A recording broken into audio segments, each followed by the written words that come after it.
नमस्कार, आपण पाहत आहे भांडा फोड न्यूज. एका दमात भ्रष्टाचारी कोमात.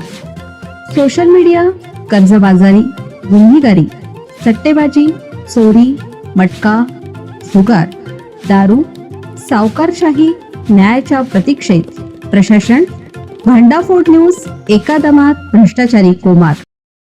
शेपूट कापलं कुणीतरी, गावाला पडलं वानर भारी. कोरोना कालावधीतील लॉकडाऊन विसरला असाल तर जरा सोळांपूर तालुका राधानगरी गावाला भेट द्या. गेल्या 5 दिवसापासून येथे कोणत्याही विषाणूने नाही तर एका चवताळलेल्या वानराने गावाला हाऊस अरेस्ट केला आहे.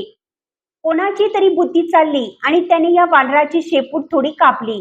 बस, मग काय, माझी शेपूट कापलीच कशी, या ईर्षेने पेटलेल्या या वानराने थेट 63 जणांचा चावा घेतला. यामध्ये 5 ते 7 जण गंभीर जखमी झाले आहेत, तर 7 ते 8 जणांना दुचाकीवरून खाली पाडून वानराने आपल्या स्टंटबाजीचे प्रदर्शन घडवलं आहे. मुळात हे वानर जंगलातून रेस्क्यू करून आणून सोडलेला आहे, पण वन विभागाच्या मते 2 पेक्षा जास्त वेळा रेस्क्यू झाल्यामुळे या वानराला सोळांपूरच्या गल्लीपोळाची इतकी खडानखडा माहिती आहे की गुगल मॅप सुद्धा फिका पडेल.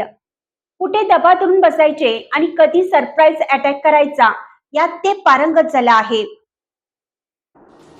राधानगरी आणि भुदरगडची 15 जणांची रेस्क्यू टीम आणि गावातील 150 तरुण काट्या घेऊन मागे पळत आहेत, पण वानर कोणालाच दाद देईना. 25 तारखेला या शातीर वानराला बेशुद्धीचे 3 डार्ट इंजेक्शन मारले, पण पट्ट्याने ते हाताने काढून फेकून दिले आणि पुष्पा स्टाईलने हुलकावणी दिली.